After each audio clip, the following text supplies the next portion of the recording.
cette masterclass, pour vous aider, j'ai créé un e-book et un cahier pratique, puisqu'il y avait beaucoup d'informations. Et donc, dans ce cahier pratique, en plus de concepts qui sont un peu plus détaillés, comme le projet parental, comme le chakra du thymus, comme le décodage biologique, comme la langue des oiseaux, qui sont des thèmes où on pourrait faire une masterclass rien que sur ces thèmes-là, mais qui sont décrits de manière euh, résumée, on va dire, juste pour vous donner une idée de ce que c'est, pour comprendre de quoi on va parler. Il y a également le guide pratique sur l'utilisation des huiles essentielles. Important de bien respecter leur mode d'emploi avec vigilance. Ce sont des produits, on va dire, des substances qui sont très puissantes. Et donc, parce qu'elles sont puissantes, il faut faire attention et à respecter certaines précautions que je vous invite à aller voir si vous ne le saviez pas déjà. Je vous ai aussi fait la liste des composants biochimiques et leurs principales propriétés, parce qu'une huile essentielle donc, se décompose en ce qu'on appelle son chémotype, donc ces composants biochimiques. Par exemple, si on voit dans la carte d'identité d'une huile essentielle qu'elle contient des acides, eh bien, on va savoir automatiquement qu'elle a un effet anti-inflammatoire, mais aussi un effet de lâcher prise sur le mental. Donc, il va toujours y avoir un effet, sur le corps, mais aussi sur l'esprit, sur le mental. Et puis, quelques exemples d'huiles essentielles qui contiennent, par exemple, ces substances, ces acides, ces aldéhydes, ces cétones. Donc, il ne s'agit pas de connaître tout par cœur. Moi-même, je ne connais pas tout par cœur. Mais en tout cas, quand je me réfère à ma littérature, aux fiches des huiles essentielles et que je vois qu'une huile essentielle, par exemple, contient des monoterpénols, eh bien, je sais que je vais pouvoir l'utiliser pour renforcer le système immunitaire contre les virus, mais aussi pour retrouver un certain équilibre, une sérénité du mental. Voilà. Donc, c'est un tableau que je vous invite souvent à consulter parce que de manière intuitive, vous allez peut-être parfois être guidé vers une huile essentielle, vous allez vous dire, mais pourquoi? Vous allez voir sa composition biochimique et grâce à ça, vous allez pouvoir déjà en déduire son utilisation. Je vous ai aussi mis quelque chose que je pense que je n'avais pas mis dans les autres masterclass et qui peut être utile parce que vous me posez beaucoup les mêmes questions. La conversion, quand je dis par exemple utiliser une huile essentielle à 3%, qu'est-ce que ça veut dire? Ça veut dire 3 gouttes d'huile essentielle dans 100 gouttes d'huile végétale. Donc, comme les huiles essentielles, comme je viens de le dire, sont très puissantes, et parfois elles peuvent même être dangereuses et toxiques, on va en grande généralité, on va dire, généralement, on va les diluer avant de les utiliser.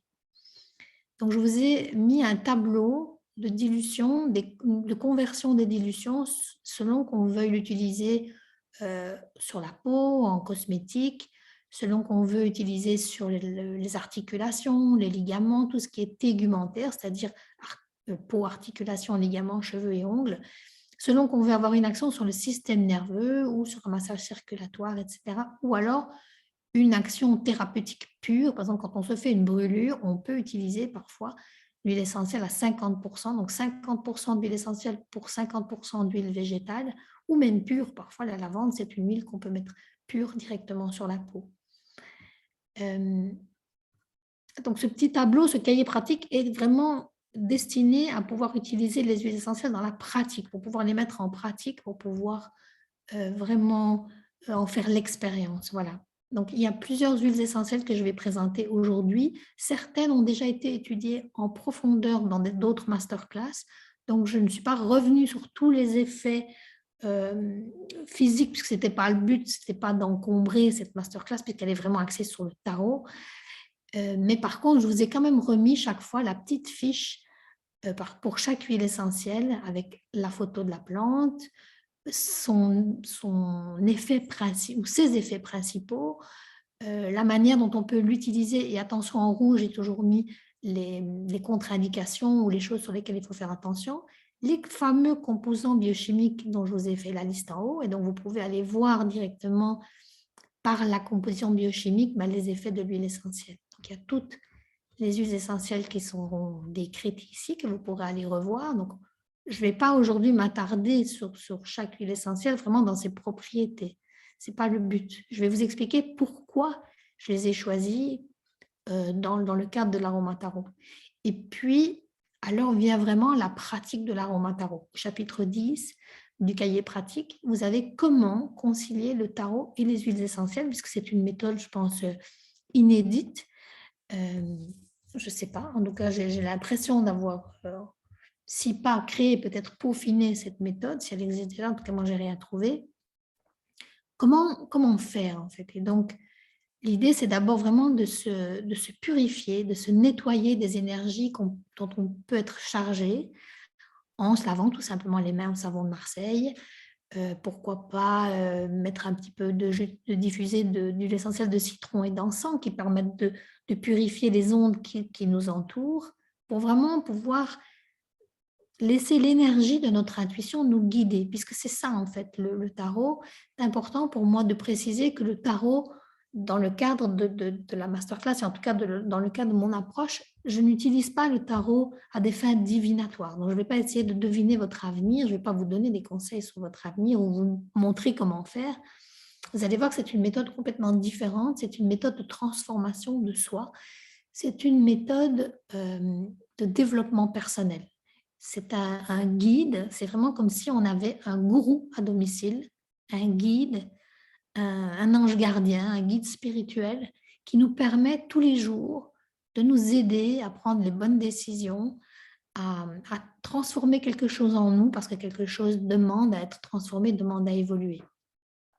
Donc, c'est important pour ça qu'on utilise notre intuition, cette énergie très puissante qui part de la glande pinéale, et il sera question aussi de la glande pinéale, et qu'on peut activer grâce à l'huile essentielle d'encens, comme j'ai déjà expliqué dans une précédente masterclass.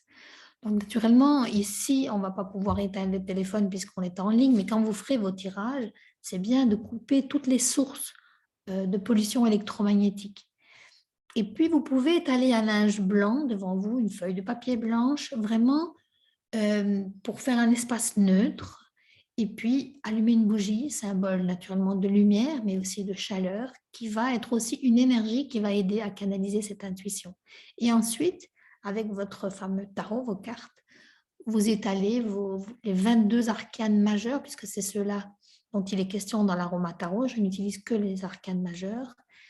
Vous les touchez, vous les regardez, vous les chargez dans votre énergie, vous battez les cartes, vous coupez le paquet en deux avec la main gauche, la main du cœur, la main de l'intuition, vous les étalez devant vous. Et puis, il y a plusieurs manières de faire des tirages.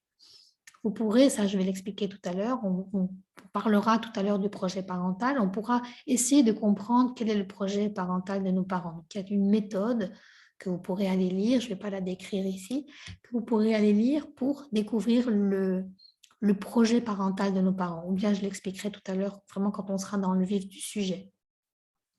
Une deuxième méthode de tirage, c'est de nouveau à battre les cartes, en tirer une seule, qui correspond à l'étape où vous vous trouvez ce jour-là, à ce moment-là. Quelque chose, la carte essaye, votre inconscient, via la carte, essaye de vous attirer votre attention vers un point qui nécessite d'être compris, d'être accepté, d'être transmuté. Sinon, ça pourrait découler vers des symptômes physiques, un mal-être. Et ça, vous allez voir aussi que cette méthode associe à la fois le décodage biologique, donc la compréhension des symptômes physiques de notre corps, à cette situation de vie, ces étapes de vie dans lesquelles on est plongé. Et la dernière méthode, c'est de partir à l'inverse, c'est-à-dire est-ce que j'ai un symptôme, est-ce que j'ai un mal-être, est-ce que j'ai quelque chose dans ma vie qui ne fonctionne pas et j'ai envie d'avoir une réponse, j'ai envie d'avoir une guidance par rapport à ça. Et donc, je vais tirer une carte et vous allez voir que la carte correspond à un endroit du corps, à un symptôme, à une maladie. Donc, probablement qu'elles vont entrer en résonance avec cette maladie et vous allez pouvoir avoir des conseils. Enfin, si vous êtes un adepte du tarot, parce qu'il y en a qui ont l'habitude de tirer le tarot et qui n'ont peut-être pas cette approche que moi j'ai du tarot, qui ont une approche différente, peut-être une approche divinatoire, parce qu'il y a des personnes qui sont capables de deviner la direction, la trajectoire vers laquelle la personne se dirige. C'est ça l'avenir, en fait, c'est une trajectoire vers laquelle on se dirige et qu'on peut influencer grâce à notre libre arbitre. Eh bien, vous tirez de manière habituelle, complètement habituel, vos tirages en croix ou le tirage que vous faites d'habitude, mais vous allez comprendre que vous pouvez associer des huiles essentielles aux cartes que vous avez tirées et vous pourrez avoir une compréhension plus intime et plus complète. Donc voilà pour ce carnet pratique. Donc j'espère qu'il va devenir un guide pour vous, un guide quotidien, quelque chose. Imprimez-le, ce petit guide pratique. Il est peut-être moins lourd à imprimer que vraiment le e-book. J'espère qu'il va vous éclairer, qu'il va vous aider. Alors, voici donc la présentation vraiment de... Si j'y arrive. Ah oui, c'est parce que j'ai cela.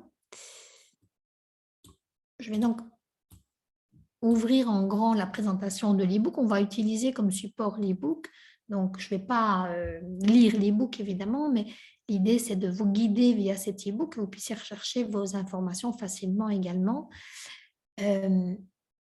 Important pour moi de rappeler que ce e-book, cette méthode, n'est que mon approche personnelle, un reflet de mon expérience par rapport aux huiles essentielles, par rapport au décodage biologique et puis par rapport au tarot que j'ai découvert de manière impromptue puisqu'on m'avait simplement offert un tarot et que j'ai décidé d'avoir peut-être une approche plus intuitive. Je me suis dit, je laisse les cartes me parler, j'essaye de voir ce que les cartes me disent, j'essaye de les décrypter avant d'aller chercher peut-être des informations parce qu'avec ce tarot, on m'avait offert des livres d'interprétation du tarot, mais je n'avais pas envie de biaiser ma propre interprétation parce que peut-être instinctivement, je sentais que le tarot, en fait, parle à chacun de manière différente.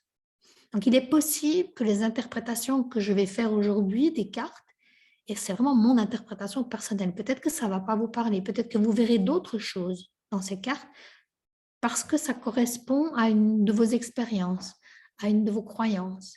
Et c'est parfait. En fait, le principal, c'est de pouvoir capter les messages de votre inconscient, de votre intuition et pas la mienne.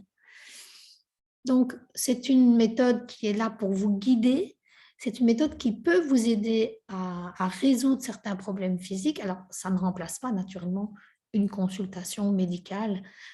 Se prétend absolument pas poser un diagnostic grâce au tarot ni résoudre un problème de santé, mais ça peut vous donner une ouverture de conscience vers une autre manière, une autre approche de soigner certains symptômes. Donc, chacun viendra choisir ce dont il a besoin, en fait, dans cette méthode, l'adaptera à son idée et c'est parfait. Moi, l'idée, c'est d'avoir sorti hors de moi quelque chose qui est demandé à sortir, de le transmettre et après que chacun en fasse. C'est comme si j'avais créé un marteau et des clous et que j'espère que vous allez faire des choses merveilleuses de ce marteau et de ces clous. Je l'ai dit tout à l'heure, les huiles essentielles sont un outil très puissant. Il faut les utiliser avec précaution. Et je vais expliquer à un moment donné comment j'en suis venue à associer les huiles essentielles et le tarot. Alors pour ceux qui m'écouteront plus tard et qui ne me connaîtraient pas bien, je suis donc Nathalie Wegria, je suis naturopathe. Je donne des consultations, je donne des conférences, je fais des formations comme celle-ci aussi. Mon approche est un petit peu particulière puisque j'allie les techniques naturopathiques comme l'aromathérapie, comme l'homéopathie, comme la phytothérapie, avec le décodage biologique, la compréhension des messages sacrés du corps et une certaine spiritualité aussi. Voilà. Je pense que pour moi, les trois dimensions, esprit, âme, corps, ne peuvent pas être dissociées. Et donc, mon approche est holistique, elle est complète. Un petit rappel par rapport aux huiles essentielles, il est important de bien comprendre qu'il y a plusieurs dimensions aux huiles essentielles. Il y a la dimension purement sur le corps, je l'ai expliqué tout à l'heure par rapport aux composants biochimiques qui vont aller directement en olfaction, donc en touchant le nerf olfactif qui se situe dans notre nez, qui est relié directement à notre cerveau archaïque, notre cerveau, je peux peut-être même un petit peu... non, c'est pas ça que je voulais faire. Je voulais zoomer. Non, je ne peux pas.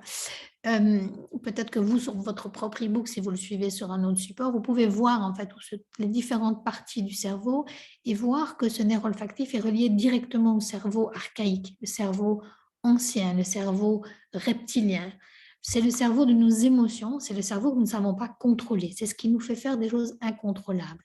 C'est celui qui contrôle l'agressivité, celui qui contrôle aussi la peur, le plaisir, la colère. C'est le cerveau qui maintient notre survie. C'est lui qui nous tient en vie par des comportements très rapides qui ne sont pas filtrés par le mental parce que le mental prend un moment pour analyser les informations et donc perd du temps et peut-être peut biaiser la décision aussi. Donc, les huiles essentielles agissent en fait sans notre contrôle. Ça, c'est important de le souligner.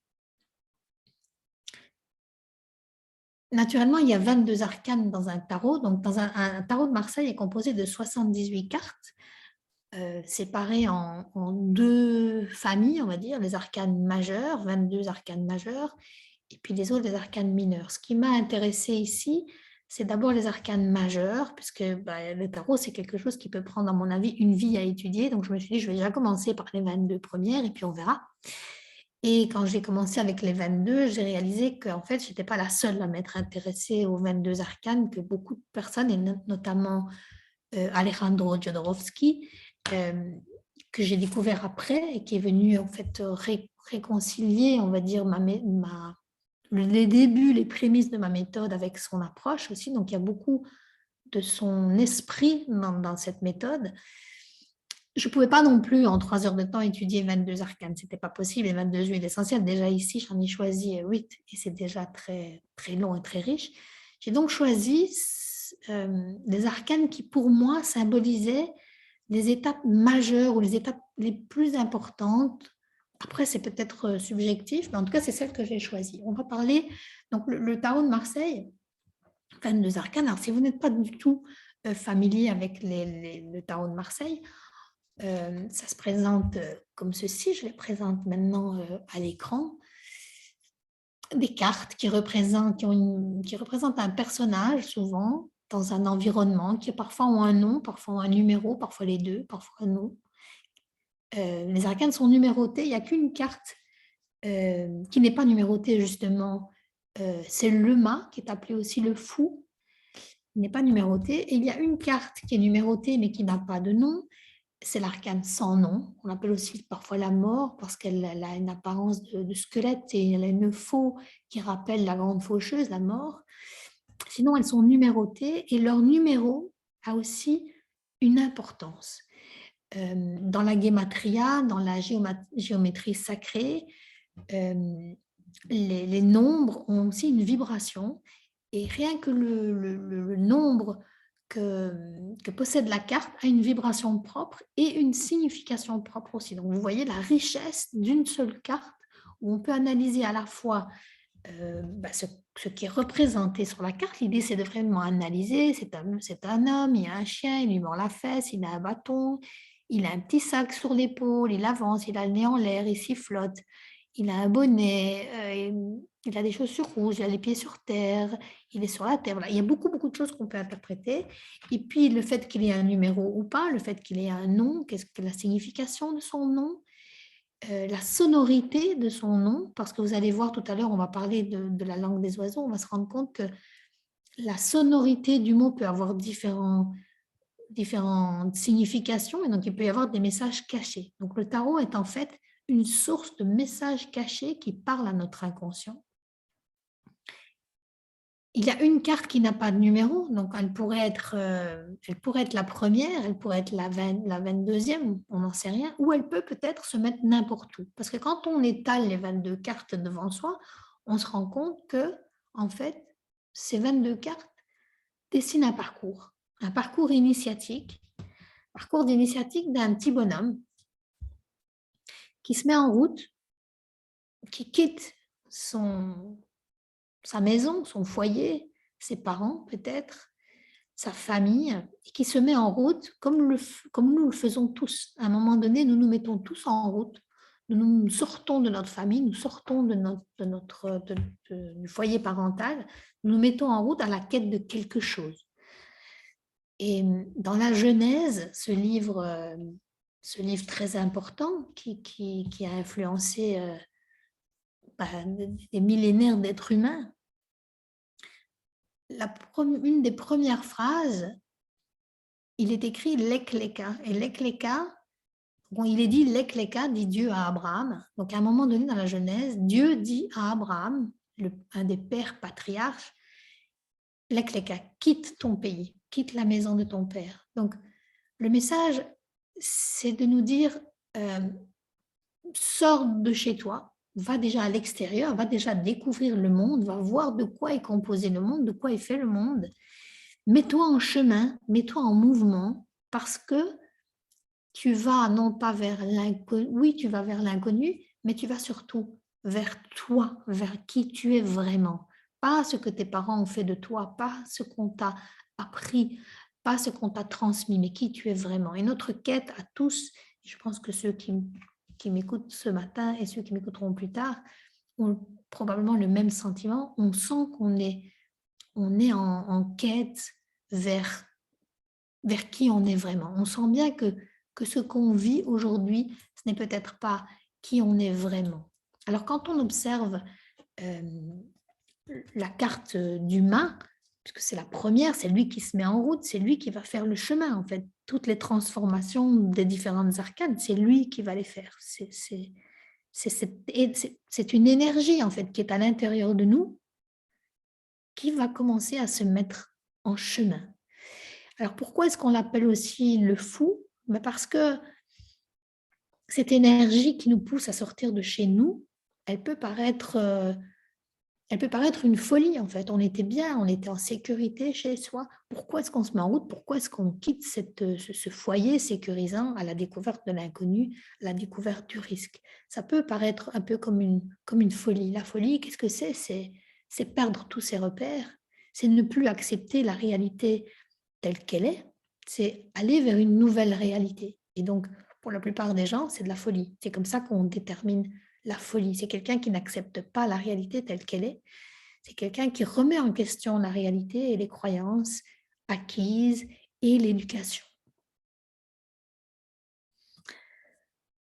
Donc parfois, il y a une énergie qui est beaucoup plus puissante que nous, qui se met en branle, qui nous pousse vers l'extérieur et qui nous dit de commencer à marcher. Et donc, ce foyer, ce couple parental, il est représenté dans le tarot. Il est représenté sous forme, vous le voyez dans les books, de l'impératrice et de l'empereur. C'est ce qui représente, vous voyez qu'ils ont une certaine stabilité, ils sont bien assis dans la vie, ils se regardent l'un l'autre. Alors parfois dans un tirage, ils ne se regarderont peut-être pas l'un l'autre, ils seront peut-être inversés, peut-être que parfois ils se tourneront le dos. Et ça aura une signification que vous pouvez directement comprendre. Parce que vers quoi regarde-t-il? Vous tirez 2 cartes de chaque côté et vous verrez vers quoi votre père est tourné, votre mère est tournée.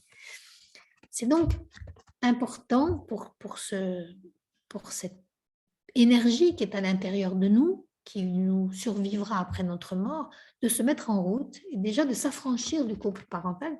Il ne s'agit pas naturellement de quitter sa famille, de les abandonner ou de les renier ou de les ignorer, mais de s'en affranchir, c'est-à-dire de devenir libre, d'aller faire ses propres expériences sans peut-être les peurs, les croyances de nos parents qui nous freinent en fait, qui ne sont pas nous. C'est vrai qu'on a hérité d'un certain bagage, et c'est d'ailleurs ce que nous montre le mât, ce qui nous montre le fou. Il a d'ailleurs sur l'épaule un fardeau. Un fardeau, ça peut être lourd à porter, parfois c'est juste un petit sac. C'est peut-être ce qui est dans ce petit sac en fait. Dans ce petit sac, il y a peut-être les croyances acquises de nos parents, il y a peut-être les traumatismes de notre lignée, de nos grands-parents, les événements difficiles, il y a peut-être nos qualités, nos défauts, notre éducation. Tout ça, en fait, nous le portons sur notre épaule au moment de nous mettre en route, poussé par, on le voit sur la carte, poussé par ce côté animal, cette animalité en nous, c'est-à-dire cet instinct. C'est ça qui nous met en route. On est poussé aux fesses par une force beaucoup plus grande que nous. Et le but, c'est d'avancer, c'est d'accepter cette force qui est à l'intérieur de nous. Et le tarot nous le montre sous une autre carte qui peut apparaître dans votre tirage, qui est la force. C'est-à-dire, est-ce que je suis en train de dominer ces instincts animaux et pourquoi je les domine? Parce que c'est sûr qu'on ne peut pas être, on a un libre arbitre, on est doté d'un libre arbitre qui nous permet de dominer ce côté instinctif, animal, et on doit parfois le dominer dans certaines situations, mais il faut aussi l'accepter. Il faut aussi accepter que cette force nous pousse vers l'avant, qu'elle est utile, et, mais elle peut parfois nous faire péter les plombs. C'est-à-dire que cette force animale, quand elle est contenue depuis trop longtemps par des convenances, par des conventions, elle peut nous faire péter les plombs. Et quand elle nous fait péter les plombs, souvent, elle se présente sous la forme du diable. Le diable nous montre, et on en parlera longuement après, qu'il y a deux forces antagonistes en chacun de nous. Il y a une force masculine, féminine, que certains peuvent appeler aussi le bien, le mal, le yin, le yang, un côté lumineux, un côté plus sombre. C'est les énergies qui nous demandent de partir ou de résister, d'oser, de ne pas oser, d'être et de faire. Et si ces forces ne sont pas en équilibre, s'il y en a une qui domine sur l'autre, eh bien, ça peut nous empêcher d'avancer, d'évoluer, ça peut nous faire stagner, ça peut même parfois conduire à la destruction d'une partie de nous-mêmes. Donc, le mât se met en route et dans la langue des oiseaux, on peut utiliser les sonorités similaires, mais on peut aussi utiliser les anagrammes. Et on remarque que le mât est l'anagramme du mot métal. Et le métal en médecine traditionnelle chinoise, puisque la naturopathie s'intéresse à toutes les techniques énergétiques dont fait partie la médecine traditionnelle chinoise, c'est un des 5 éléments naturels. La particularité du métal, c'est qu'il peut se déformer, mais sans jamais se rompre. Il peut accepter de changer de forme, on peut le formater. Et donc, c'est un petit peu l'image de ce mât aussi. On peut le formater, nos parents, notre éducation, notre famille, nos croyances peuvent nous formater, mais aussi, si nous nous laissons faire, si nous nous laissons travailler par la vie et les épreuves de la vie, les coups durs de la vie, on peut aussi prendre une certaine forme, mais on peut aussi nous-mêmes adapter une certaine forme. Donc, on peut se transmuter. Donc, c'est le principe de l'alchimie. L'alchimie est une discipline qui est censée être capable de transformer le plomb en or, donc un métal vil, on va dire, sans valeur en or, qui est une des valeurs les plus estimées et qui a le plus de valeur monétaire aussi. Si nous pensons à ce principe de l'alchimie, on pourrait dire par analogie que nous-mêmes, nous pouvons faire une transformation, devenir cette matière brute en quelque chose de beaucoup plus élevé, quelque chose qui a beaucoup plus de valeur. Et c'est peut-être en fait le but de toute vie humaine, c'est de mettre en pratique cette alchimie de l'âme, d'élever la qualité de notre âme avec des valeurs, en étant en accord avec l'essence de qui on est vraiment, c'est-à-dire de transmuter cette existence terrestre qui à la base, bon, on est juste un bébé, et de devenir quelque chose de beaucoup plus élevé, de quelque chose de plus puissant aussi. Alors, sortir du rôle que nous a attribué à la base notre famille, nos parents, notre éducation, comme je dis tout à l'heure, on peut être considéré comme fou. Il y a des gens qui remettent les remises en question qu'on peut avoir peuvent être jugées par notre environnement, on peut être traité de fou. Ça peut nous déprimer. Nous-mêmes, on peut ne pas comprendre ce qui nous arrive, d'avoir envie de tout remettre en question, alors qu'au fond, notre mental, notre logique nous dit, ben, au fond, tout va bien dans ta vie. Et pourtant, quelque chose en nous, ce fameux animal qui nous mord aux fesses, nous met en chemin. Et donc, ça peut induire en nous une certaine dépression. Quand la carte du mât sort, ça peut être parfois signe de dépression. Mais une dépression qui est causée, vous le comprenez maintenant, par une remise en question, par une incompréhension aussi de notre entourage. Le fait de partir vers l'inconnu, ça peut créer aussi beaucoup de peur Et tout ça sont des symboles qui sont cachés dans cette carte du mât. J'espère que vous commencez à percevoir un petit peu mon approche et comment on peut percevoir ces cartes qui sortent par leur interprétation purement symbolique. Donc, comme j'ai dit tout à l'heure, l'arcane du mât n'a pas de numéro. C'est le seul qui n'a pas de numéro. Il n'a pas de nombre. Et dans la langue des oiseaux, quand je dis il n'a pas de nombre, j'entends il n'a pas de nom. Et c'est vrai qu'on l'appelle le mât, on l'appelle le fou, il n'a pas de nom. Et le fait de ne pas avoir de nom, c'est un petit peu une perte d'identité. Il ne voit pas il ne voit pas vraiment qui est son père. Il voit bien qu'il a des parents, mais il se demande d'où il vient vraiment en fait. Quel est vraiment son créateur? Ça peut être aussi une remise en question par rapport à qui je suis vraiment. Et c'est ça qui nous met en chemin, c'est ça la quête, c'est de savoir qui je suis vraiment. Je l'ai dit tout à l'heure, vu qu'elle n'a pas de nombre, elle peut être placée en premier, c'est-à-dire avant la première carte, avant la carte du battleur, et elle peut être placée même après la carte 21, la carte du monde qui termine le parcours. Elle peut aller se placer n'importe où. Donc en fait, elle représente à la fois ce qui est nommé dans la Bible comme l'alpha et l'oméga. L'alpha et l'oméga, c'est important aussi de faire un lien entre ces lettres, l'alpha et l'oméga, ce sont des lettres, les lettres hébraïques, et on peut aussi rapprocher chaque arcane du tarot avec une lettre hébraïque. Et chaque lettre hébraïque, et c'est là où on va de plus en plus loin dans notre étude, et là naturellement aujourd'hui on ne peut pas faire tout ça, chaque lettre hébraïque a aussi une symbolique très puissante, et on peut mettre, comme je dis, une vie pour étudier tout ça. Ça veut dire que quand il est dit dans la Genèse ou dans la Bible, je suis l'alpha et l'oméga, je suis à la fois le début et la fin, ça veut peut-être dire que notre vie humaine, en tout cas la vie de notre âme, est un cycle perpétuel. L'alpha et l'oméga, si on le dessine, eh bien, on va arriver sur ce signe ici. Je ne sais pas si vous voyez avec ma souris le signe que je dessine, ce 8, c'est-à-dire le signe de l'infini, de l'éternel recommencement. Alpha et l'oméga, c'est je me mets en route, je me mets en route sur ce cycle, sur ce voyage, mais je sais que c'est un cycle. À un moment donné, tout va recommencer. Et là, on commence déjà à comprendre aussi l'essence de la langue des oiseaux. La magie de la vie, c'est l'âme agit, c'est-à-dire c'est notre âme qui agit.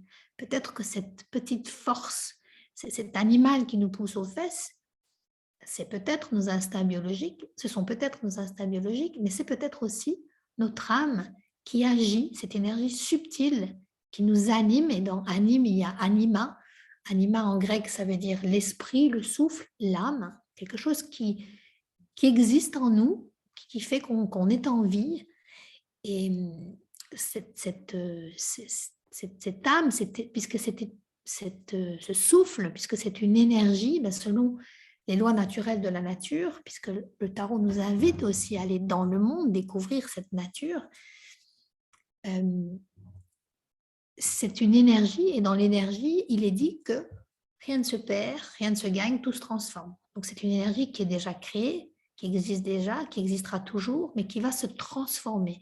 Et donc le tarot est un parcours initiatique qui permet ces différents stades de transformation. Alors pour pouvoir faire cette expérience de l'âme, pour que l'âme puisse faire cette expérience dans le monde matériel, elle a besoin de créer ce corps. Et ce corps, c'est symbolisé notamment par la carte du monde, la 21e carte dont on parlera tout à l'heure aussi, qui représente le corps, le temple de l'âme. Et si le corps est le temple ou le véhicule de l'âme, on va dire, ça veut dire que si j'ai un véhicule, c'est qu'il y a un voyage, c'est qu'il y a un chemin à faire. Et c'est ce qui est représenté, à mon sens, par la carte du chariot, qui représente un petit prince, ou en tout cas une tête couronnée, qui est dans un véhicule tiré par deux chevaux. On voit de nouveau ces deux forces antagonistes, le chaud, le froid, le bleu, le rouge, le bien, le mal, le positif, le négatif, le féminin, le masculin. On va retrouver chaque fois dans les cartes ces deux forces, ces mêmes thèmes. Ces mêmes thèmes sont abordés. Et ici, c'est un petit résumé de cette approche, de comprendre qu'à l'intérieur de nous, il y a une force qui nous anime, qui nous met en route, en voyage, poussée par cette force de l'âme qui agit et régulée par ces deux forces antagonistes dans le but de faire ce cycle, ces cycles éternels d'évolution, on va dire. Alors, quand je dis le maladie, c'est-à-dire la carte du main m'a dit quelque chose, elle me dit quelque chose, cette carte. On entend aussi maladie. Et c'est comme ça aussi que j'ai pu associer les huiles essentielles, c'est parce que j'ai compris que les cartes du tarot décelaient aussi des symboles, des messages secrets par rapport aux maladies. Et les maladies, dans le décodage biologique, on sait elles sont une manifestation, une symbolique d'un déséquilibre du corps. Donc le corps cherche tout le temps à rétablir l'équilibre, l'homéostasie, et que quand il y a un déséquilibre, le corps souffre, le corps le manifeste par des symptômes. Et qu'est-ce qui peut déstabiliser le corps? Toutes les choses extérieures au corps et les choses intérieures aussi, comme ça peut être la chaleur, le froid, un virus, ça peut être aussi un traumatisme, une émotion, une peur, la tristesse, tout ça va perturber le fonctionnement de notre organisme, de notre corps et provoquer des symptômes que nous appelons maladies. Donc quand le mas sort en premier, on doit peut-être s'interroger sur ce que nos mots, nos symptômes viennent nous dire. L'âme, elle cherche tout le temps à faire un chemin, bien sûr, mais elle cherche aussi à aligner les désirs profonds qu'elle a de faire des choses dans le monde, de faire des expériences, et les désirs de notre cœur qui doivent être en accord avec nos pensées, avec ce que pense notre mental, ce qui n'est pas toujours le cas, évidemment. Quand ce n'est pas le cas, eh bien, l'équilibre entre notre mental, le cœur et le corps est rompu, et ça se manifeste par un déséquilibre de la production de certaines hormones qui sont produites par des zones du cerveau appelées hypothalamus et hypophyse, notamment la production d'ocytocine, qui est l'hormone de l'attachement, et ça peut créer un sentiment d'abandon, une peur de l'abandon. Donc, ça peut aussi nous donner un besoin de rompre ces liens d'attachement qu'on avait. Donc, c'est ce qui nous permet en fait de nous mettre en route et de nous libérer de ces parents, de ce projet parental, ces personnes qui nous ont mis au monde, afin de devenir une autre personne. Et quand on a du mal à accepter cette rupture avec nos parents, ça peut créer une dépression, comme j'ai dit tout à l'heure. Une dépression dans le sens météorologique du terme, c'est au moment où les deux forces antagonistes, la chaleur et le froid, entrent en contact violent et provoquent on va dire une énergie perturbatrice. Eh bien, c'est la même chose. La dépression, qu'on appelle dépression quand on est déprimé, cette dépression en nous, ça peut être le résultat de ces forces antagonistes qui crée un clash, qui crée un chaos à l'intérieur de nous. On va avoir cette pression aussi qui peut être lâchée, c'est-à-dire la pression qu'on avait de nos parents, de nos croyances, on sentait bien que ce n'était pas ça, qu'il y avait quelque chose à l'intérieur de nous qui nous demandait à sortir, à exploser.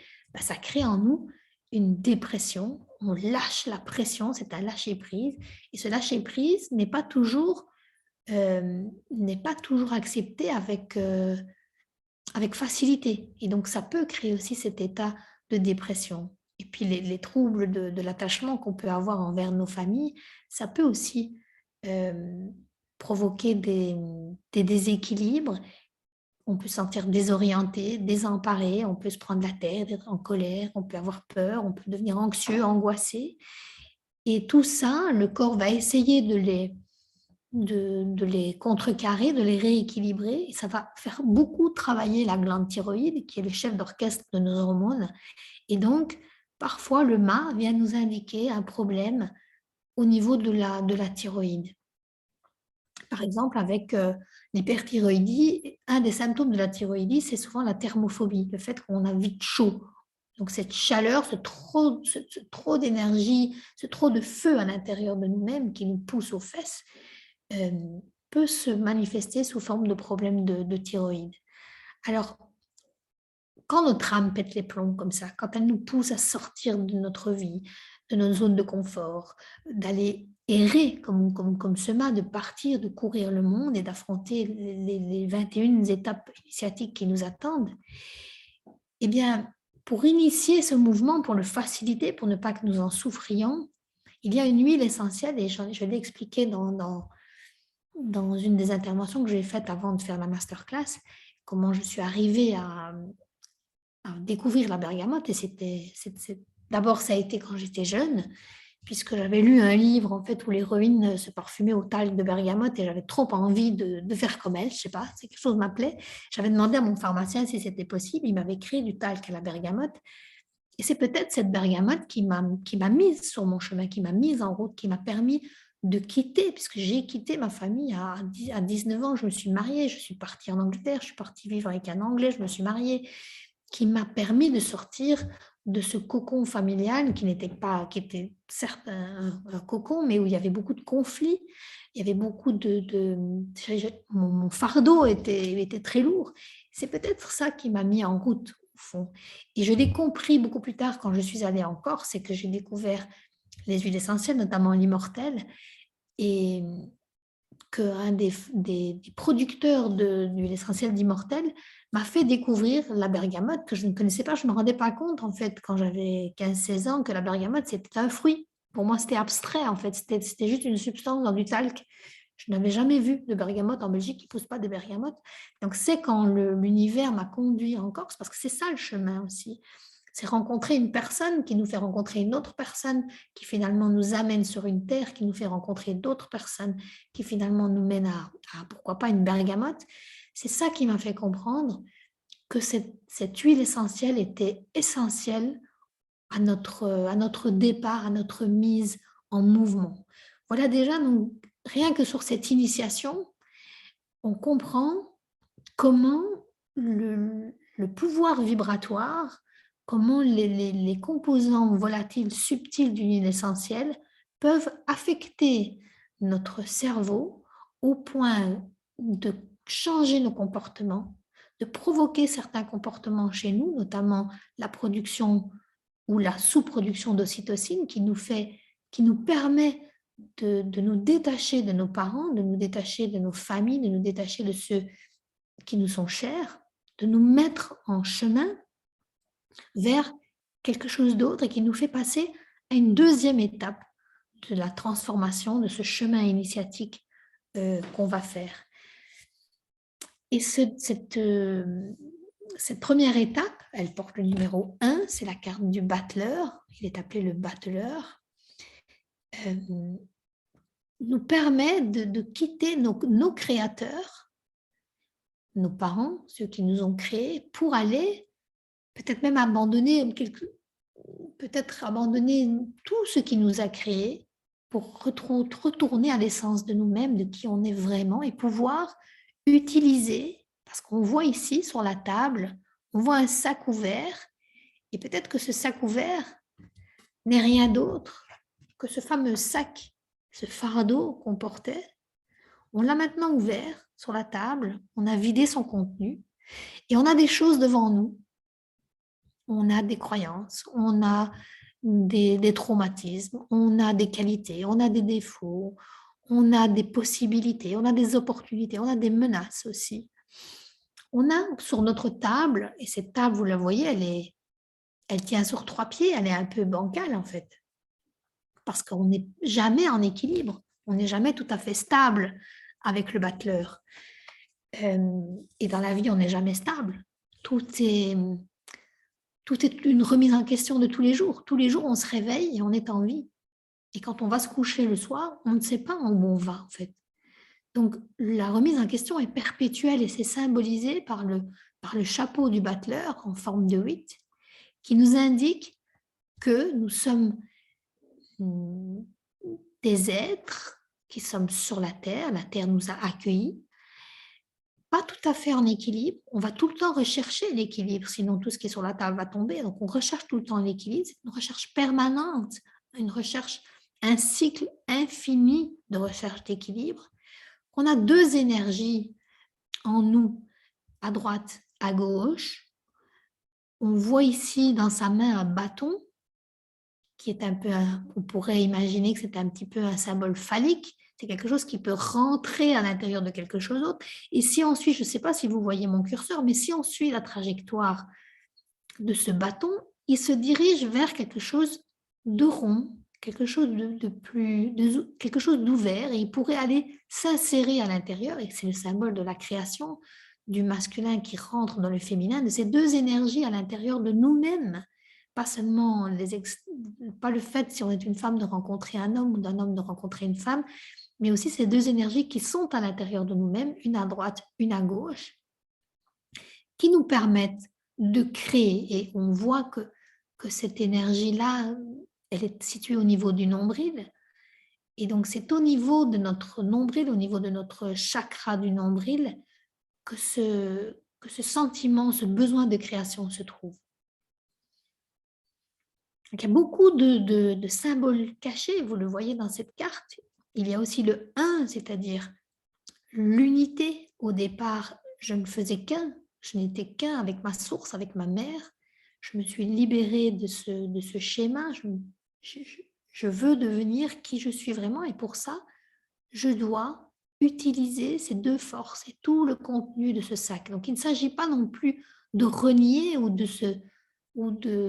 d'ignorer ce que nous a transmis nos parents, nos ancêtres, les traumatismes, les expériences difficiles de notre enfance.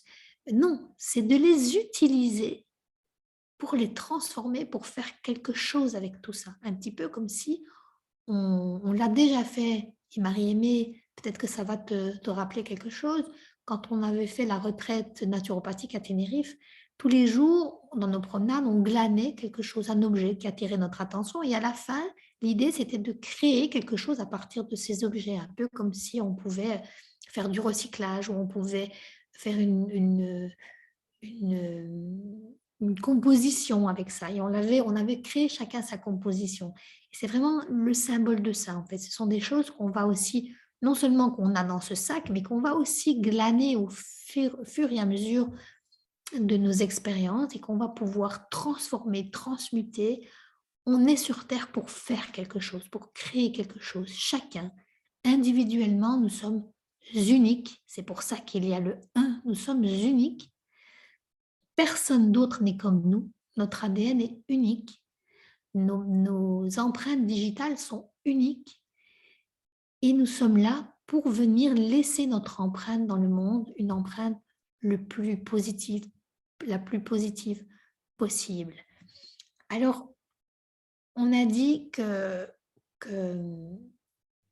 le battleur s'est libéré de sa mère, de ses parents, il s'est mis en chemin. Alors peut-être pas tout à fait. Peut-être que son regard est encore un petit peu tourné vers le passé. Parfois, il peut regarder un petit peu en direction de sa mère. Parfois, on va voir dans les cartes, dans les différentes épreuves, que parfois, ce lien est encore très fort. On recherche encore très fort. Au lieu de chercher notre véritable unité qui est à notre source, la source de notre âme, notre ego, notre corps de chair, tend à penser que l'unité, elle vient de notre mère. Et c'est parfois difficile de couper les liens avec notre mère. Donc, le battleur, il regarde notre mère aussi pour lui poser beaucoup de questions. Parce que sa mère, la mère d'un enfant, on sait toujours qui c'est. On voit sortir l'enfant du corps de sa mère, on sait qui il est. Par contre, le père, c'est pas évident. On n'est pas toujours sûr à 100% que c'est bien le père. Ça ne se voit pas à l'œil nu, je veux dire. Donc, la question du battleur, c'est aussi qui est mon père? C'est la question qu'il va poser à sa mère. Et si sa mère ne sait pas poser une réponse claire par rapport à ça, parce que le père elle ne laisse pas au père jouer son rôle complet, par exemple, ou parce que le père est absent, ou voilà, pour toutes sortes de raisons. Il est possible qu'on se pose la question de notre identité profonde. Et ça, vous allez voir dans les prochaines étapes, que ça peut créer en nous des symptômes physiques de recherche d'identité. Au moment de l'Oedipe, donc il y a une phase importante du développement de l'enfant où l'enfant doit pouvoir se détacher de sa mère, se rendre compte qu'il n'est pas une extension du corps de sa mère, mais qu'il est un corps à part entière, une unité à part entière, un individu, c'est-à-dire il est un, il fait pas partie de sa mère, il est vraiment un individu. Au moment de cette phase d'Oedipe, la place du père est très importante parce que c'est le père qui va lui permettre, qui va le guider, qui va lui montrer un chemin sécurisant pour se libérer de sa mère, de la sécurité de sa mère, vers ce qui peut paraître dangereux pour un enfant, qui peut paraître l'inconnu. Si le père n'a pas joué ce rôle-là, ou si la mère n'a empêché, si elle a encouragé cette fusion mère-enfant, si elle n'a pas autorisé son enfant, tout ça, ce sont des mécanismes inconscients, bien entendu, on ne fait pas exprès de garder nos enfants collés à nous, ce sont des mécanismes inconscients.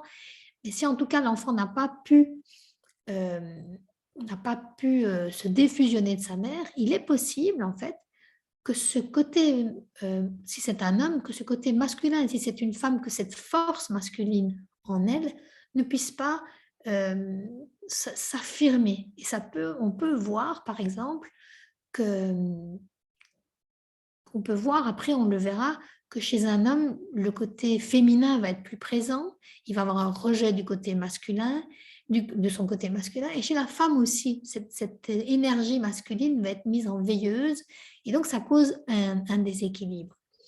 Le fait d'étouffer cette énergie masculine peut avoir des conséquences de dévalorisation, notamment de dévalorisation sexuelle, puisque on n'accepte pas complètement ces deux énergies en nous. Il y a un côté qu'on étouffe, donc il peut y avoir une dévalorisation sexuelle, il peut y avoir aussi un conflit d'identité, mais ça peut aussi induire des dépendances, parce que cette dépendance, cette fusion qu'on avait avec notre mère, qui naturellement, dans la vraie vie, ben, elle existe. Si au niveau de l'âme, au niveau du cœur, elle ne peut pas se faire, on va aller déplacer cette dépendance vers une autre dépendance, et ça peut être l'alcool, ça peut être la drogue, ça peut être la nourriture. Donc, quand on n'arrive pas à arrêter de fumer, quand on prend des drogues, on n'arrive pas à s'en défaire, quand on est sujet à l'alcoolisme, eh bien, souvent, cette carte va sortir, cette carte du battleur va sortir pour nous permettre de faire un lien avec ça, pour nous permettre de comprendre d'où ça vient et comment on peut solutionner ce problème. On peut aller toucher la racine du problème qui, chaque fois, nous permet de nous libérer, en fait, puisque c'est toujours une attache, une dépendance. J'espère que jusque-là, ce n'est pas trop rapide. Je suis obligée d'être un petit peu rapide dans mes explications parce qu'il y a tellement de choses à dire, mais je n'ai pas envie non plus que ça soit un flot ininterrompu d'informations. Est-ce que vous voulez faire une petite pause maintenant ou est-ce que je continue encore un petit quart d'heure? Non, ça va, moi. Oui, pour tout le monde, ça va, c'est pas trop soutenu parce que ça c'est beaucoup d'informations. Je continue encore jusqu'à la fin du battleur peut-être. Donc, comme j'ai dit tout à l'heure, le fait de ne pas connaître son identité, de refouler la partie masculine en nous, que qu'on soit une femme ou qu'on soit un homme, c'est pareil, peut créer une ambivalence sexuelle, c'est-à-dire on ne sait plus sur quel pied danser. Et on voit ici que la table n'a que 3 pieds, donc le battleur est toujours un peu boiteux. Ça peut se présenter sous le fait que dans notre vie, on soit souvent en position instable. Oui, pardon. Malheureusement, je suis accompagnée. On soit en position instable.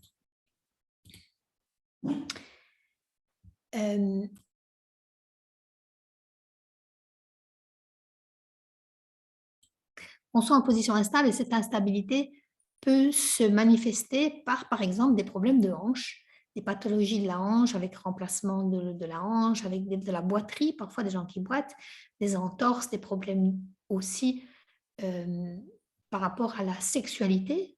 Donc, la sexualité étant liée dans notre inconscient aux organes reproducteurs qui peuvent se manifester dans l'utérus, dans un décollement placentaire, par exemple, une hernie ombilicale,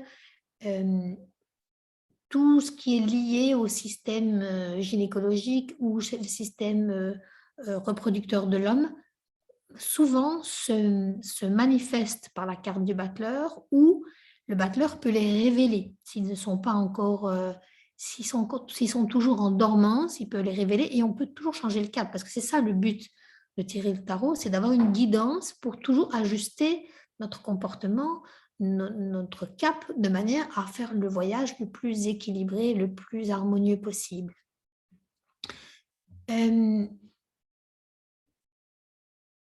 Couper le cordon avec notre mère, donc on voit en fait que le battleur, il pointe vers son ombilic, il pointe vers son nombril. Ça veut dire aussi peut-être parfois qu'il a eu du mal à rompre ce lien, ce cordon avec sa mère. Ça peut, je viens de le dire, se traduire par une hernie ombilicale, par exemple. Mais ça peut vouloir dire aussi que être resté fusionnel à sa mère vraiment au niveau du cordon, c'est-à-dire au niveau physique, ça sous-entend une espèce d'inceste inconscient et ça peut provoquer le fait qu'on soit de nouveau un homme ou une femme, c'est pareil, le fait qu'on veuille cette relation fusionnelle, charnelle avec sa mère via le cordon, dans notre sexualité, ça peut vouloir dire que notre sexualité est vécue comme sale parce que l'inceste est contraire à la nature, puisque souvent l'inceste provoque des dégénérescences, des malformations congénitales. Donc ça montre que la nature n'encourage pas l'inceste. Et donc inconsciemment, nous ressentons un problème avec l'inceste. Et donc, on peut avoir des problèmes dans notre sexualité, soit on peut être attiré, quand on est une femme, on peut être attiré par une femme, soit quand on est un homme, on peut être attiré par un homme parce qu'on a un déséquilibre à ce niveau-là, soit on peut avoir du mal si on est un homme avec les femmes parce que les femmes représentent justement cette mère et pareillement, nous les femmes, les femmes peuvent représenter notre mère et on peut être attiré au fond. Donc il y a quelque part quelque chose qui vient de cette impossibilité inconsciente que nous avons de rompre de couper ce cordon. Donc, la carte du battleur va aussi venir souligner peut-être des problèmes dans notre sexualité. Si on a cette idée de souillure, d'inceste, de saleté, de quelque chose qui est mal, de sale, on va peut-être avoir envie de nous purifier de ces pensées, de ces comportements, de ces envies, de ces désirs qui peut-être surgissent en nous. On va avoir envie de retourner à cette pureté originelle et ça peut être symbolisé par un vitiligo, ça peut être manifesté plutôt par un vitiligo. Le vitiligo, c'est cette maladie de dépigmentation de la peau qui fait on devient tout blanc. On devient blanc comme neige, comme on dit, un peu comme dans le conte de Blanche-Neige. On veut devenir plus blanc que blanc, on veut se purifier. La recherche d'identité qu'on peut avoir parce qu'on n'a pas la conviction intime de qui est vraiment notre père, donc on ne sait pas qui est notre tribu, on n'a pas d'appartenance à un clan, ça nous fait peur en fait, parce que le clan, c'est ce qui nous rassure. La famille, c'est tout un groupe d'individus qui assure notre sécurité, notre survie. Donc, si on n'a pas ce sentiment d'appartenance à un clan, si on se sent rejeté, si on se sent incompris, eh bien, ça peut provoquer en nous cette sensation de rejet avec des allergies, par exemple. Ça peut aussi, le fait d'être rejeté de ce clan, ou en tout cas se sentir exclu de ce clan, ça peut créer aussi une sensation de perte d'héritage. C'est-à-dire que si je ne fais pas partie de mon clan, je ne vais pas hériter de l'héritage de mon clan. Et donc, cette perte d'héritage, elle peut venir se situer au niveau de notre système digestif, pancréas, estomac surtout. Ça me reste sur l'estomac. Je ne digère pas le fait qu'on m'ait refusé cet héritage. Et parfois, même dans la vraie vie, les vrais héritages, c'est-à-dire le fait que, je ne sais pas moi, un père transmet à un enfant plutôt qu'à un autre, c'est pour ça que la loi est très symbolique par rapport à ça. La loi veut l'équité dans la plupart des pays. La loi veut qu'on transmette un héritage de manière équitable. Alors, ce n'est pas toujours le cas. Parfois, c'est d'abord au premier-né, par exemple. C'est pour ça que la question de l'héritage est très importante. Cette question d'héritage est tellement ancrée en nous qu'elle va provoquer en nous des symptômes physiques, comme des maux d'estomac, par exemple, si nous avons l'impression d'avoir été lésés par rapport à notre héritage. Si on n'est pas inclus dans notre clan, si le clan nous rejette, eh bien, on se sent incompris. Et cette incompréhension peut se traduire par des problèmes de communication. Donc, on peut bégayer, par exemple. On peut avoir des problèmes à communiquer et on peut même se plonger dans un certain mutisme et même d'autisme, puisqu'on se sent complètement dans notre monde et pas dans notre clan. Tous ces symptômes, toutes ces pathologies, toutes ces maladies sont cachées et sont révélées par la carte du battleur. Quand on est de nouveau, quand on ne se sent pas accepté par notre clan parce qu'on ne sait pas en fond qui il est, on n'a pas cette identité puisqu'on ne sait pas qui est vraiment qui est notre père, puisqu'on n'a pas pu se détacher de notre mère, on ne sait pas non plus quel est notre territoire, puisque le territoire est déterminé par notre tribu, c'est un des héritages de notre tribu. Et quand on ne sait pas quel est notre territoire, on va essayer de recréer notre territoire. Et le corps a toute une série de stratégies pour délimiter son territoire. Quand on observe les animaux dans la nature, par exemple, quand je vais promener mon chien tous les matins, je vois en fait son comportement, je vois qu'il lève la patte, même il fait une goutte parfois, à tous les 10 mètres ou tous les 100 mètres. Il délimite son territoire. L'odeur qui est contenue dans nos sécrétions, qu'elles soient urinaires ou anales, parce que parfois on voit certains animaux se traîner les glandes anales, donc l'anus au sol. On voit parfois les chiens qui se traînent au sol, qui se traînent le derrière au sol. Donc, en fait, ils font toucher les glandes anales, les sécrétions anales avec le sol, ou parfois via l'urine. C'est une manière de délimiter notre territoire. Et chez nous, puisque nous ne sommes quand même plus au stade de l'animal complet, même si on est toujours des mammifères, ça va se manifester avec, par exemple, des hémorroïdes. Des hémorroïdes qui sont une extension de nos glandes anales. Et parfois aussi par une pathologie ou des pathologies de notre système urinaire, avec les fuites urinaires, par exemple, avec l'incontinence. Quand on devient vieux, souvent on est incontinent. Pourquoi? Parce qu'on s'apprête à quitter notre territoire et le corps essaye une ultime fois de délimiter son territoire. Parfois, une femme, quand elle a mis un enfant au monde, elle peut avoir des fuites urinaires. Alors bien sûr, il y a la pression physique, vous me direz, bien sûr, qui agit sur le périnée, d'accord. Mais toutes les femmes n'en souffrent pas. Quand on en souffre, quand on souffre de fuites urinaires après un accouchement, et d'autant plus si en plus on fait une crise d'hémorroïdes, c'est parce que quelque part, on a mis un enfant au monde qui va venir prendre une partie de notre territoire ou qui envahit un petit peu notre territoire ou le territoire du couple, où on a envie justement de délimiter le périmètre entre nous et notre enfant de manière à ce que personne ne vienne, justement, ni le père ne puisse pas rentrer dans ce territoire. Donc c'est très subtil, tous ces mécanismes inconscients, mais ils se vérifient dans la pratique. Et donc, quand on, en tant que thérapeute, ou en tant même que tarologue, quand on peut mettre les personnes sur ce chemin-là, quand une mère tire la carte du battleur et que je peux la mettre sur ce chemin-là, je peux lui faire prendre conscience de certains mécanismes qui sont à l'œuvre et la libérer parce que prendre conscience, c'est une libération. Donc la carte du battleur nous dit la carte du battleur porte le chiffre 1, le chiffre de l'unité. Et tout à l'heure, j'ai fait un rapprochement avec le tarot des lettres hébraïques. Alors, je ne vais pas pouvoir le faire pour toutes les cartes, mais je l'ai fait pour la carte du battleur afin que vous ayez déjà une initiation à ce rapprochement. Le 1, dans les lettres hébraïques, est symbolisé par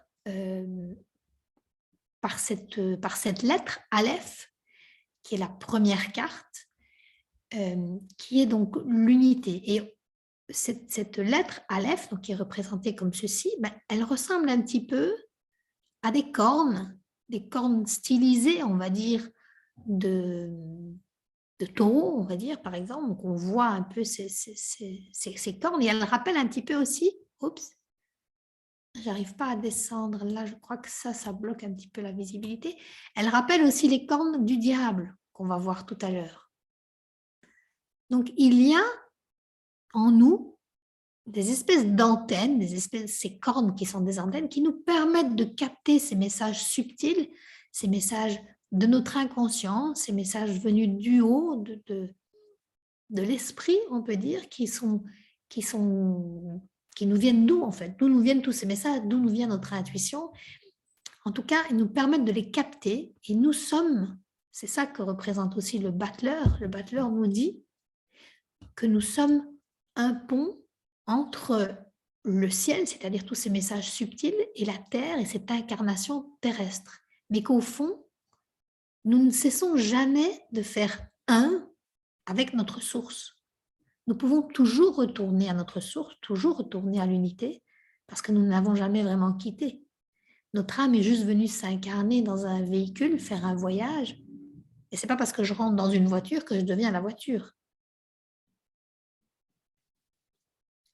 C'est très important de pouvoir associer les cartes hébraïques de manière d'avoir une compréhension encore plus subtile, encore plus intime des cartes.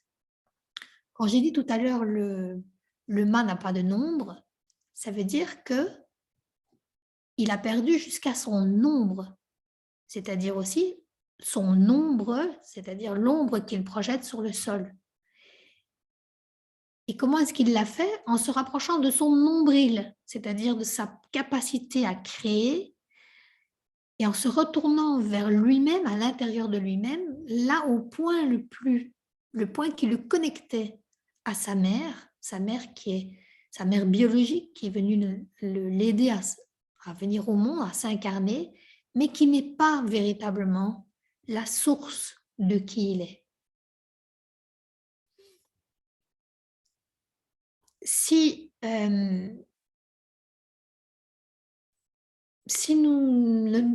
nous refusons de nous connecter pour une raison ou pour une autre, parce que nous avons certaines croyances, nous ne croyons pas en quelque chose de plus grand, nous sommes coupés de la spiritualité, nous pouvons souffrir d'alopécie, nous pouvons perdre les cheveux.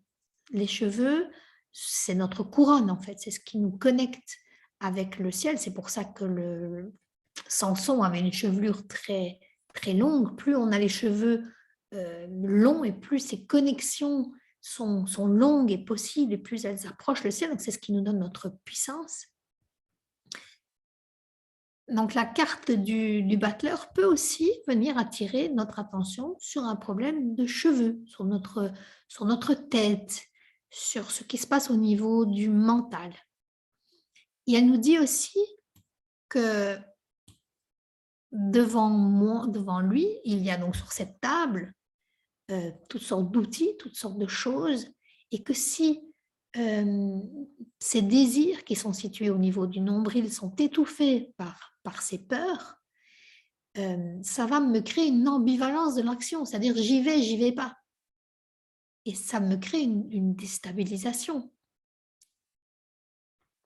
Donc, ce refus ou cette ambivalence à être dans l'action, c'est-à-dire j'y vais pas, c'est ce qui symbolise la sclérose en plaques. C'est tout à fait, dans le décodage biologique, ce qui caractérise la sclérose en plaques. C'est à la fois je veux faire quelque chose, mais quelque chose en moi m'en empêche. Mais pas un petit peu, pas comme au début où j'ai un peu mal à la hanche. Quand vraiment, ça fait des années et des années et des années que c'est installé, et que je ne parviens pas à transmuter cette énergie, je ne parviens pas à trouver un sens à ça, on peut voir s'installer la sclérose en plaques. Et puis, il est possible que le rôle du battleur, ça soit de comprendre, de mettre sur la table, de déchiffrer tous les messages qui sont sur la table et de se dire qui suis-je vraiment? Est-ce que c'est est-ce que c'est l'énergie positive qui est dominante en moi, l'ange? Est-ce que c'est le démon? Est-ce que je dois partir par monts et par vaux, démons, pour les découvrir? En tout cas, il m'est nécessaire de m'affranchir du projet parental, on l'a compris, les mécanismes inconscients de mes parents qui m'ont mis au monde. Et c'est important pour moi de retrouver la véritable envie de mon âme. Et c'est là où je vais faire une petite parenthèse et puis après on fera une pause. Il y a quelques années, une amie m'avait demandé de venir au chevet de sa maman qui avait une sclérose en plaques. Et elle était depuis des années sur son lit, donc elle ne pouvait plus du tout marcher. Elle était au 3e étage de sa maison, face à la porte-fenêtre où elle voyait la nature. Elle avait en permanence la fenêtre ouverte, été comme hiver. Et elle regardait l'extérieur, mais elle était complètement coupée du monde. Et donc, elle souffrait d'une sclérose en plaques. Et en face de son lit, il y avait sur la commode une photo de son père. Son père était décédé quand elle était très jeune. Et je lui avais dit au départ, qu'est-ce que je peux faire pour toi en fait? Parce que moi, la sclérose en plaques, j'ai beaucoup d'outils, mais je ne vois pas comment je pourrais soigner une sclérose en plaques ou la guérir en tout cas. Mais j'avais envie, en fait, de la sortir de là. J'avais envie qu'elle puisse remarcher. J'avais envie de la remettre debout. Et bien sûr, je dois reconnaître mes limites. C'est naturel. Et je lui disais, qu'est-ce que je peux faire pour toi? Et elle me disait, je lui disais, tu n'as pas envie d'aller dans ton jardin, tu n'as pas envie d'aller voir le printemps, tu entends les oiseaux, mais tu n'as pas envie de retourner. Elle me disait, ce que tu peux faire pour moi, c'est me redonner l'envie d'avoir envie. Alors, c'était une grande fan de Michel Sardou, et donc elle aimait cette chanson, l'envie d'avoir envie, et ça m'a beaucoup interpellée. Je me suis dit, comment est-ce que je peux lui redonner l'envie d'avoir envie? Parce que c'est ça aussi, le moteur, ce petit chien qui nous pousse aux fesses, c'est aussi l'envie. L'envie d'avoir envie de découvrir le monde. Quand on perd l'envie de découvrir le monde, c'est là où on tombe dans la dépression et puis peut-être qui nous conduit au pire, qui nous conduit à ne plus avoir envie de vivre, c'est-à-dire au suicide ou à la dépression tellement profonde qu'on se coupe complètement du monde, qui peut se manifester aussi par une sclérose en plaques. Et donc, je me suis dit, il me faut, puisque je travaillais déjà avec les huiles essentielles, il me faut des huiles essentielles pour la sclérose en plaques. Et donc, je suis allée puiser dans un de mes livres d'aromathérapie de Baudou, qui est le père d'une grande marque d'huile essentielle qu'il a commercialisée, qui était un pharmacien à la base.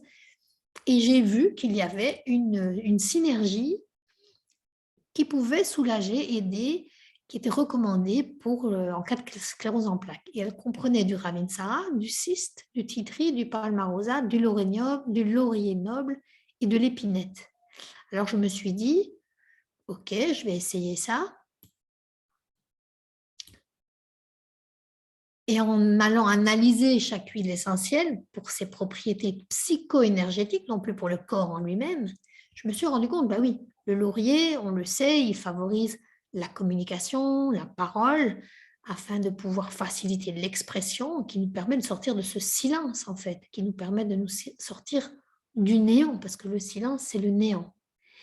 Le titri, il va désinfecter, purifier les mémoires anciennes qu'on peut avoir, les traumatismes, les deuils. Il va avoir cette notion de purification. Le palmarosa, on l'a vu dans une masterclass précédente, nous permet de prendre conscience du rôle véritable de notre mère qui parfois ne laisse pas la place à notre père. Et parfois notre père en souffre. Il peut tellement en souffrir qu'un jour il peut disparaître. Ça veut dire simplement quitter le foyer familial, mais parfois il peut décéder aussi.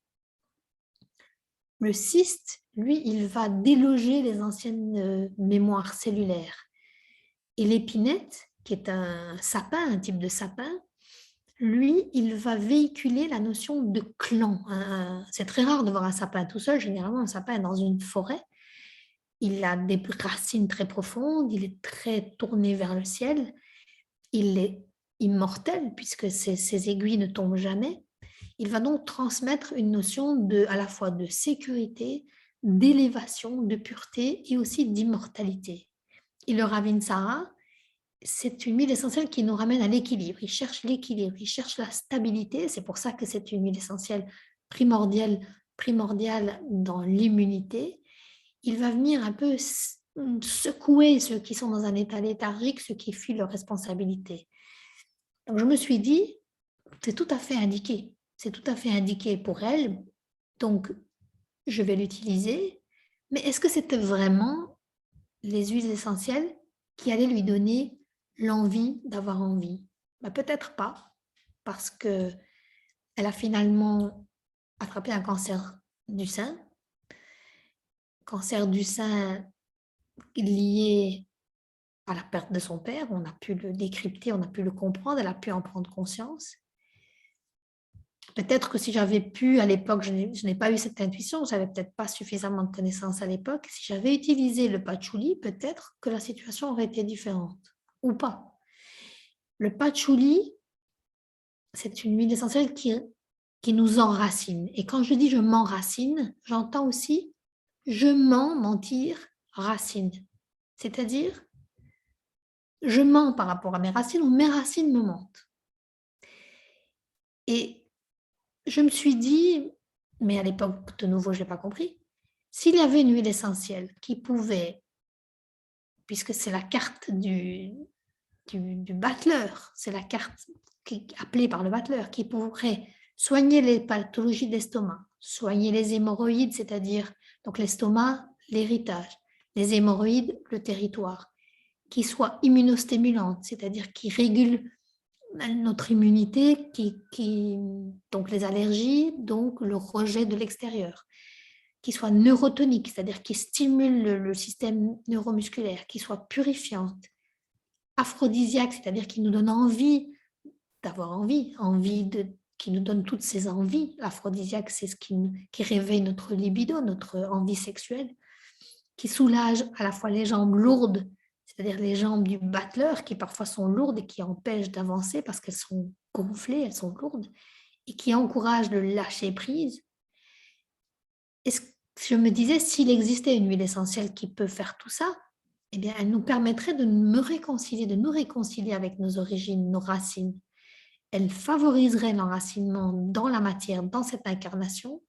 Elle nous donnerait un sentiment de sécurité et le courage d'aller vers l'avant, comme le veut le mât, la carte du mât, du fou, et de choisir un destin exceptionnel, exceptionnel dans le sens qui n'est pas celui des autres, qui est le mien, parce que je suis unique et qu'il n'y a qu'un destin comme le mien. Et bien cette huile essentielle, elle existe, c'est l'huile essentielle de patchouli.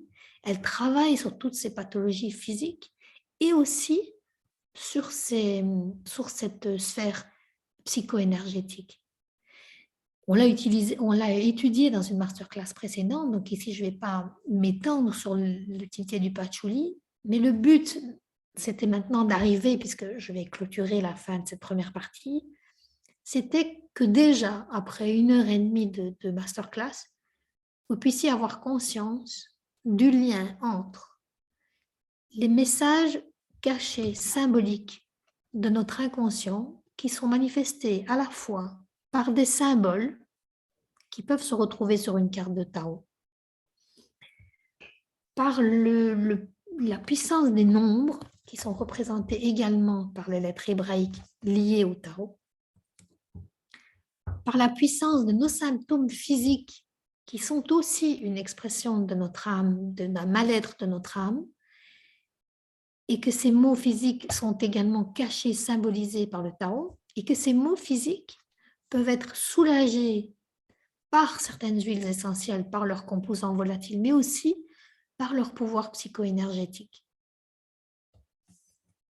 Je pense que là, on a fait un premier lien. Alors, on n'a fait qu'une carte. Il y en a 7 qui arrivent. Donc, c'est pour ça que je me dis, il me reste 2 heures. Je ne sais pas si je vais pouvoir aller jusqu'au bout. La première partie était très importante. Peut-être qu'on va aller un petit peu plus vite sur certaines autres cartes. L'idée, c'est de vous montrer comment, et vous pourrez après réutiliser la méthode, même si on n'arrivait pas jusqu'au bout, si je ne pouvais pas expliquer toutes les cartes en détail, tout est dans l'e-book. L'e-book et votre carnet pratique qui vous permettra de pratiquer. L'idée donc, c'est d'abord de se mettre en chemin, d'accepter qu'il y a un chemin, d'utiliser le patchouli et la bergamote si nécessaire pour, si on n'a pas envie, si on a perdu l'envie d'y aller, pour nous reconnecter à cette envie. Et donc, cette compréhension était pour moi très importante puisque c'est ce qui permet d'aller vers une certaine sagesse qui est symbolisée par la carte numéro 2, la carte de la papesse, puisque chaque carte, si on suit 1, 2, 3, 4, 5, 6, les cartes vont dans le sens du chemin, en fait, du cycle. La papesse, c'est ce qu'elle nous dit. Elle nous fait comprendre, elle nous donne une certaine sagesse. On n'a même plus besoin de lire les livres. Elle ne lit même pas. Elle ne lit même pas dans son livre. Elle regarde ailleurs. Elle a cette sagesse. Elle a comme des ailes déjà qui symbolisent déjà une certaine spiritualité. Et la croix peut symboliser une certaine spiritualité, mais la croix peut symboliser aussi les 4 éléments. Ça veut dire qu'elle est connectée aux 4 éléments. Elle est connectée à la nature, à sa véritable nature. Et elle a cette sagesse de pouvoir commencer le chemin. Et donc, le chemin va être symbolisé par plusieurs arcanes. Il y aura l'amoureux, la justice, l'ermite, la force, que j'ai mentionné tout à l'heure, le pendu, la mort qu'on va utiliser, la tempérance, le diable qu'on va étudier, l'étoile, la lune, le soleil, le jugement, le monde. Tout ça pour arriver à une transformation profonde de soi, mais c'est-à-dire juste pour devenir soi-même. Avant qu'on commence avec l'arcane sans nom, l'arcane de la mort, je vais poser l'enregistrement.